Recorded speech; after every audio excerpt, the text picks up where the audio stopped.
नमस्कार दोस्तों, मिस्टर राज रिएक्शन का एक नए रिएक्शन वीडियो में मैं आपको स्वागत करता हूं। मैं हूं विक्रम। आज हम देखने वाले हैं कमर चीमा साहब का वीडियो है और वीडियो का टाइटल है second round of election in India and Italian PM invite PM Modi for G7 conference. अच्छा जी, ये वीडियो का टाइटल है। जो वीडियो है ना, अभी हमारा जो इटालियन प्राइम मिनिस्टर है ना, प्राइम मिनिस्टर है, वो प्राइम मिनिस्टर मोदी जी को वो बुलाया है G7 मीटिंग में हिस्सा लेने के लिए। ठीक है, इसी हवाले से वीडियो है। चलो देखते हैं अमर चीमा साहब ने क्या बोलते हैं क्या नहीं इसके हवाले से। ठीक है, ओरिजिनल वीडियो का लिंक मेरा वीडियो का डिस्क्रिप्शन में है, आप जाकर ओरिजिनल वीडियो को जरूर देखिएगा। और प्लीज प्लीज प्लीज मेरा रिएक्शन आपको अच्छा लगता है, मेरा वीडियो आपको अच्छा लगता है तो प्लीज मेरे चैनल को जरूर सब्सक्राइब करना, मेरा वीडियो को लाइक करना, शेयर करना, कमेंट करना। ठीक है दोस्तों, चलो अभी वीडियो स्टार्ट करते हैं। वीडियो देखने के बाद वीडियो के ऊपर रिएक्शन देते हैं। जी हेलो दोस्तों, मैं हूं कमर चीमा। उम्मीद है आप लोग ठीक होंगे।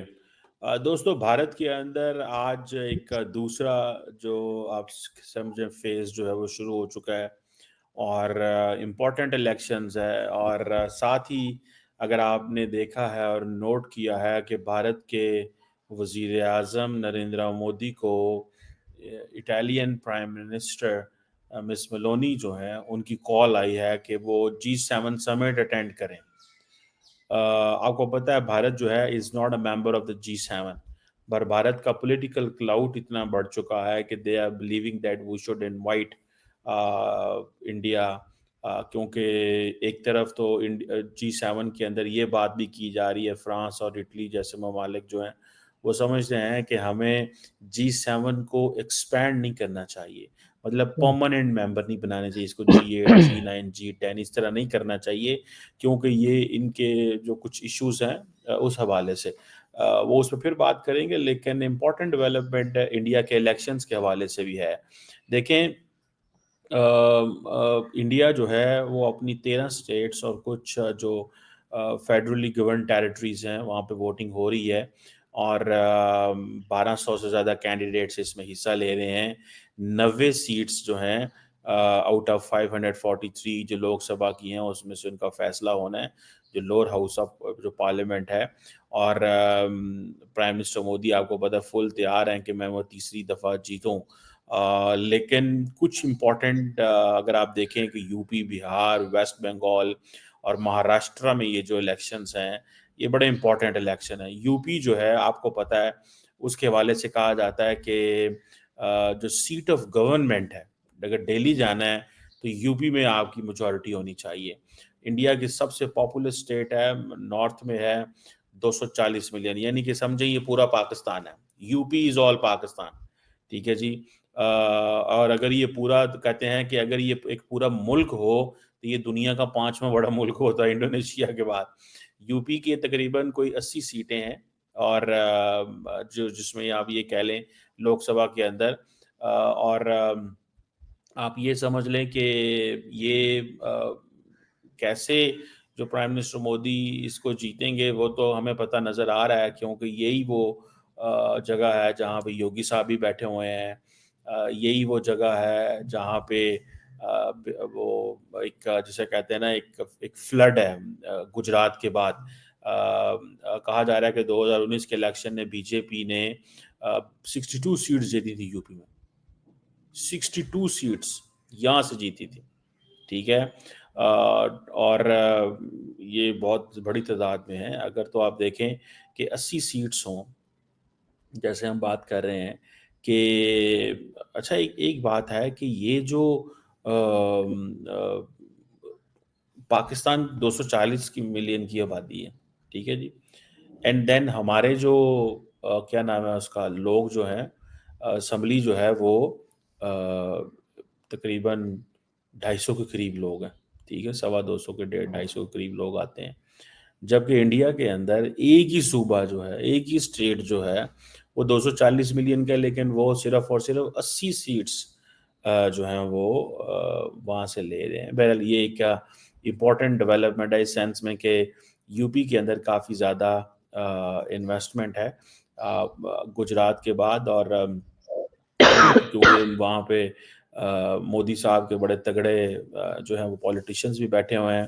और फिर उसके बाद आपको पता है कि ये जो थी सारी एक political activity with in UP बड़े तगड़े स्टाइल में की जाती है, जो कि ख़ास तौर पे जब मंदिर के हवाले से जब बात हुई तो UP was a centre of the debate and discussion around the world and with in the India. फिर महाराष्ट्र जो है उसकी अपनी आपको पता है एक रिचेस्ट स्टेट है इंडिया के वेस्ट में। मुंबई इसका कैपिटल है, एक फाइनेंशियल हब है, और फिर 48 सीट्स हैं वहाँ पे। बड़ी तादाद में ये आप समझ लें कि ये सीटें हैं। बीजेपी को 23 सीटें मिली थी 2019 के अंदर। अब कितनी मिलती हैं आउट ऑफ 48? नॉट बैड अगर ये देखा जाए। शिवसेना जो है वो इधर एक डोमिनेंट पार्टी है, उसके पास 18 सीटें हैं। जिसे वो कहें ना कि शिवसेना का और बीजेपी के मसले हैं, इनसे मेरा ख्याल है उन्होंने हुकूमत भी छीन ली थी। नरेंद्र मोदी का जो करिश्मा है अगर आप ये देखें, इट्स स्टिल देयर, और बड़ी तादाद में लोग मोदी साहब को पसंद कर रहे हैं। फिर जब आप चले जाते हैं वेस्ट बंगाल, जो कि बांग्लादेश और भूटान से मिलती है, कोई 42 लोकसभा की सीट्स हैं इसके अंदर, और Mamata Banerjee is a big name, women chief minister. और वहाँ पे जो कहा जा रहा है कि जो तृणमूल कांग्रेस पार्टी है उसकी वो हेड हैं, और अपोजिशन जो अलायंस है इंडिया कोलिशन उसमें भी हैं। कहा जा रहा है कि ये काफ़ी इम्पोर्टेंट है इस हवाले से। मेरे ख्याल है 18 एक सीटें बीजेपी को मिली थी इसमें 2019 के इलेक्शन में। 2014 में उनके पास सिर्फ 2 सीट्स थी उस वक़्त। सो ये एक इम्पॉर्टेंट है इस हवाले से। बिहार 40 सीटें हैं इसमें। और जिसे वो कहेंगे ना कि इसी तरह ये आपको पता है कि ये बिहार, ये जो तमाम सीटें तो हैं इन चारों स्टेट्स में हो रहे हैं, लेकिन फुल सीट्स पे नहीं हो रहे हैं इनकी। ये भी फेजेस में, हर स्टेट डिफरेंट फेजेस में इलेक्शन कर रही है। और जो कहा जा रहा है कि बिहार में अब क्या रिजल्ट आते हैं, वहाँ पे जो नीतीश कुमार हैं जनता दल के, इज देयर, उन्होंने जो इंडिया अलायंस है उसको छोड़ दिया था।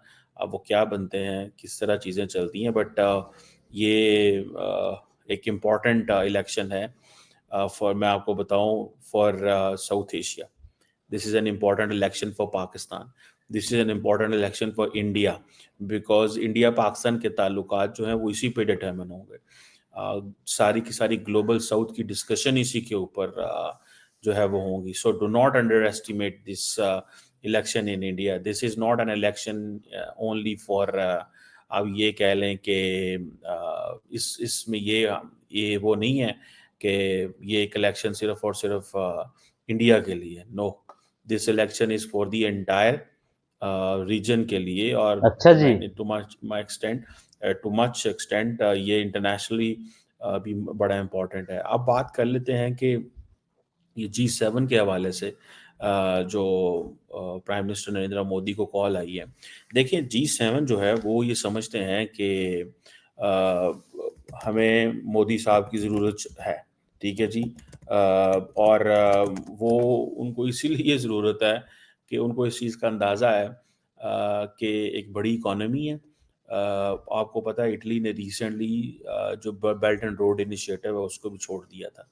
So it's an important development कि ये सारे के सारे। And then prime minister Modi के लिए इम्पॉर्टेंट इसलिए भी है इटली के साथ अच्छे ताल्लुकात, एंड वो इसलिए भी है क्योंकि जो India middle east Europe corridor है, इटली भी आप समझ लें इज द फर्स्ट कंट्री जहाँ पे ये सारी जो है वो एक्सेस मिलनी है इंडियन ये जो कॉरिडोर है। अब क्योंकि इंडिया अपनी सप्लाई चेन शुरू करना चाहता है, तो अभी रिसेंटली आपको याद होगा कि ग्रीस के प्राइम मिनिस्टर भी इंडिया आए हुए थे। सो ग्रीस इज ऑल्सो इम्पोर्टेंट क्योंकि ये सारे मेडिटेरेनियन सी को टच करते हैं, ठीक है। इटली भी टच करता है, ग्रीस भी टच करता है। सो इंडिया को इस चीज़ का पता है कि जैसे ही स्विस कैनाल से निकलेंगे तो the next destination is either Italy और ग्रीस एंड अदर कंट्रीज भी हैं। आपको याद होगा क्योंकि Turkey is also in the Mediterranean, तो टर्की ने कहा how come there could be a corridor which will be successful without Turkey. आपने ये याद होगा कि आपने ये स्टेटमेंट जो थी टर्किश प्रेसिडेंट रजब तैयब एर्दोगान से ये सुनी होंगी, ठीक है। अब इसकी ज़रा एनालिसिस कर लें कि right when the second phase of elections is going on, and कल सुबह इलेक्शन है, आज रात इटालियन पीएम की कॉल आ रही है। एक चीज़ तो ये है कि एक तो इंडियन डेमोक्रेसी को थोड़ी दाद देनी पड़ेगी कि इंडियन डेमोक्रेसी बाकी मुल्कों की तरह या पाकिस्तानी डेमोक्रेसी की तरह नहीं है कि नरेंद्र मोदी के ऊपर अब 10 किस्म के सवाल ऑपोजिशन उठाए या कोई अदारे उठाएं, but they do believe that if he is a prime minister then the elections even could be credible. When Manmohan Singh was a prime minister, the BJP didn't raise a question on their credibility. So एक चीज को तो ये हमें थोड़ा सा मतलब we have to give an honor on this, ये एक ऑनर देनी पड़ेगी कि वो अपने इंस्टीट्यूशंस को ऊपर ले आए हैं कि वो आप उनकी 10 चीज़ों से और डिसएग्री कर लें, लेकिन इस चीज़ में कि ये जो केयर टेकर सेटअप हम करते हैं वो नहीं। दूसरी इंपॉर्टेंट चीज़ कि in the middle of the elections, a foreign dignitary calling prime minister and asking him to join at G7, इसके क्या मीनिंग है? देखिए, अगर तो ये हम होते तो हम ये कह रहे होते कि भाईजान देखो ये तो प्री पोल बिगिंग है, देखो जनाब ये देखो इटली ये चाहता है, इटली चाहता है मतलब अमेरिका चाहता है, हमने इसमें से साजिशें निकालनी शुरू कर देनी। बट द क्वेश्चन इज कि ऑब्वियसली ये तो नहीं है कि अब अगर 1.5 महीने मुल्क के अंदर इलेक्शन हो रहे हैं तो दुनिया के साथ फॉरेन रिलेशन जो हैं वो आप ख़त्म कर लें, या आप कह रहे हैं कि जी हमारे फॉरेन रिलेशन बंद हो गए हैं आज के बाद क्योंकि हमारे मुल्क में इलेक्शंस हो रहे हैं। So that is a kind of the maturity they have. And then on the other side PM Modi जो क्या जी ये जो मेलोनी साहबा ने वो कॉल की है, ये इनकी एक केमिस्ट्री है, ये बड़ी इसके ऊपर डिस्कशन की जाती है, और वो ये है कि चलिए क्यों दोस्तों, वीडियो यहाँ पे खत्म करते हैं। देखो, ये जो बात है ना, मोदी जी, मेरा हिसाब से मोदी जी एक ऐसा नेता है। देखो, अभी इंडिया में इलेक्शन चल रहा है, फिर भी वो दुनिया को देख रहे हैं। जैसे कि हम ऑल ऑल ओवर वर्ल्ड, जितने हमारा आसपास, जितने हमारे दोस्त कंट्री है, हमसे छूटे ना। हाँ कि नहीं? इसका मतलब ये नहीं इलेक्शन हो रहा है, इसका मतलब ये नहीं कि हम दुनिया को छोड़ दें। मोदी जी वही कर रहे हैं। और देखो, G7 इटली का जो मेलोनी जो है, मोदी जी के साथ उनका केमिस्ट्री बहुत अच्छा मिलता है। जब वो दोनों मिलते हैं तो बहुत अच्छे से मिलते हैं, अच्छे से बातें भी करते हैं, बहुत हंसी मजाक से बातें करते हैं। इसे अति क्लोजली, मतलब जैसे कि बहुत अच्छे दोस्त, ठीक है, ऐसे होता है। तो इसीलिए इटली ने मोदी जी को इनवाइट किया है कि जी आइए, आप हमारा कंट्री में आइए, और हमारा कंट्री में G7 हो रहा है, तो आप यहाँ का हिस्सा बनिए, इसलिए बुलाया है। और इलेक्शन के बारे में देखो, इंडिया का जो डेमोक्रेसी है, तो हमारा ऑल ओवर इंडिया में जितना भी स्टेट्स हैं, सबका अलग अलग डेट में इलेक्शन होता है, क्योंकि इतने बड़े कंट्री है, इतने बड़े डेमोक्रेसी, एक दिन में उसको इलेक्शन करवाना कोई आम बात नहीं है। ठीक है, इसीलिए अलग अलग हर स्टेट को अलग अलग टाइम दिया गया है, इसी के हिसाब से इलेक्शन होता है। इसी हवाले से वीडियो था, वीडियो बहुत अच्छा लगा। आशा करता हूँ कि आपको वीडियो भी अच्छा लगा होगा, मेरा रिएक्शन भी आपको अच्छा लगा होगा।